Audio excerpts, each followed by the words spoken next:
perhaps doing an easier way for people with handicaps to get into the building and out of the building.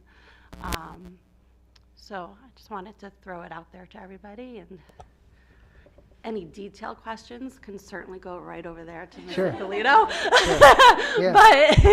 But it was just something that I think would be good for this building and good for the district. Yeah, it makes sense. And it makes sense with the contractor. We still have him, and we don't want to lose him or Right. them. Yeah, I mean, and I was told that some of our parts or systems, the heating, are so antiquated that they don't even make parts for them anymore, that when they break, we have to go Mr. find Rossini, you can just pan over to the left there. that we had to go to eBay to find a spare part at one point. So it seems to me that it's a good idea and maybe a good time to seize the moment. My biggest question would be the cost. Is it going to raise taxes for the resident, or is it fully going to be covered under capital, under savings or that we have? Perfect question. It will not raise taxes 1 cent. We have the money sitting in our capital reserve, which, as everybody knows, can only be used for items in our long-range facility plan. Before our referendum in 2020, so in 2019, we had our district architect go through all 4 buildings in the district, and I have a report here of all the deficiencies in this building. So at the time, because this building is administration and would not have been eligible for any type of debt service aid, we put that on the side and said that we would save money so that we could do this without raising taxpayers' taxes. So to answer your question, it will not raise taxpayers' funds. Thank you. You're welcome.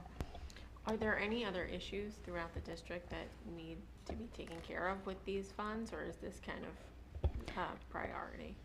At this particular point in time, because we have gutted the 3 buildings, this is the last building with major work. And why I say major work is that, all kidding aside, that behemoth piece of equipment over there, we have 6 others in this building, and they do upstairs heating and cooling.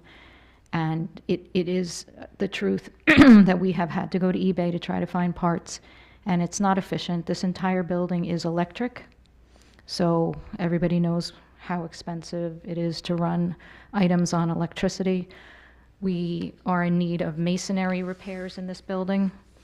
We are also in need of replacing the doors in this building and the windows. They haven't been touched. We're not looking to change the footprint of this building. We're just looking to upgrade it. And if anybody would care to use the facilities across the hall and come out and say that we don't need a little upgrade.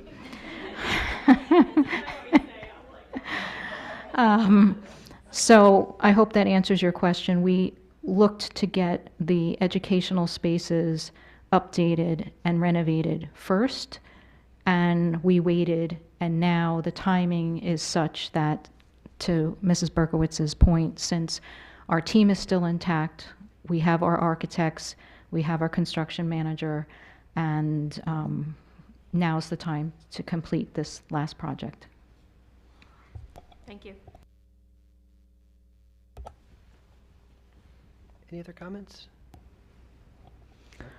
So I think at this point, we're looking to ask the board to move ahead and engage our architects for this particular project, because we would have to move quite swiftly.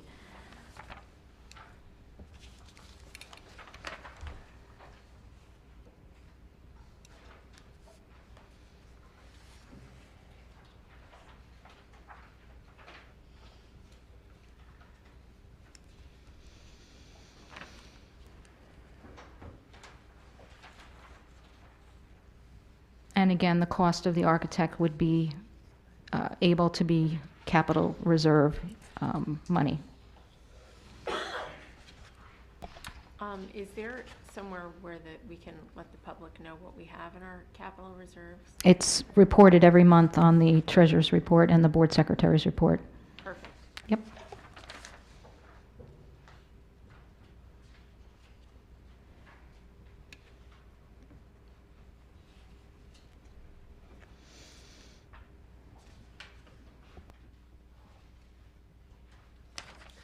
Okay, so I have Resolution NB1, which everybody now has in their hands. Would somebody like to move NB1? I'll move it. Second? I'll second.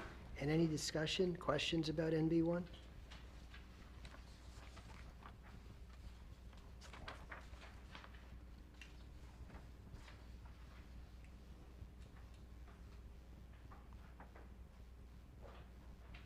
I would just like to add, I think it's, sounds like the repairs that we're talking about are necessary, bring us up to ADA compliancy and among other things. I do think it's wise to do this now. Time is money other than money is money, and utilizing contractors and hired personnel that's currently working with the district would probably make it a less of an issue, where the relationships are already built amongst administration and contractors. I think it's a relatively wise decision to go forward with this at this time. Yeah. Just a And comment. just to add to that, that Lan is the one who did the initial review of all the buildings, and they're, again, going to be here, and they know our school system. And on that note, also being that we have the relationship with them, which is great, if we don't follow through with this now, I also feel we'll lose them. They're gonna end up getting more jobs on their agenda, and who knows when we may be able to get them back on over to do the work. Right. It's good momentum. Anything else? Just to clarify for the public, this resolution is just to contract with the architect, so the first step in the process is not for the whole project?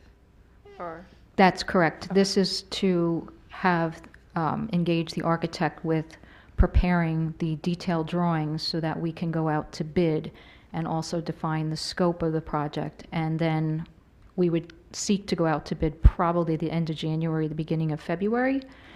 And at that point in time, we would see which contractor we end up getting. great, thank you. I agree with what others said. I think now is the time, like, to do it, especially since we have the money in the capital reserve. Okay, anything else? Okay. Roll call vote, please. Certainly. Mrs. Asur? Yes. Mrs. Austin? Yes. Mrs. Berkowitz? Yes. Mrs. Pintarelli? Yes. Mrs. Sanande? Yes. Mr. White? Yes. Mr. Rossini? Yes. Okay. Any other new business? There is one item that Mrs. Signori and I were discussing regarding the next committee meeting. Because the audit is starting so late, the next Finance Committee meeting is scheduled for December 17th. I don't think that we're going to have anything to speak about at that time. There are a few options that the board can consider. One is to change that to a Buildings and Grounds Committee meeting, and the other is to skip the committee meeting and shift the board meeting to 6 o'clock. So those are your options for discussion. If we made it a building and grounds meeting, would we have anything to discuss regarding this resolution we just passed? I mean, it's less than a month away. We probably won't have a lot. That's why I'm saying, at least putting your options out there for you. So option 2 would be to get rid of the committee meeting altogether, and you could do an early meeting at 6 o'clock if that's something that you all would prefer. Or you could keep it at 7. I like option 2. We just figured with the holidays, maybe that would be an option for you guys.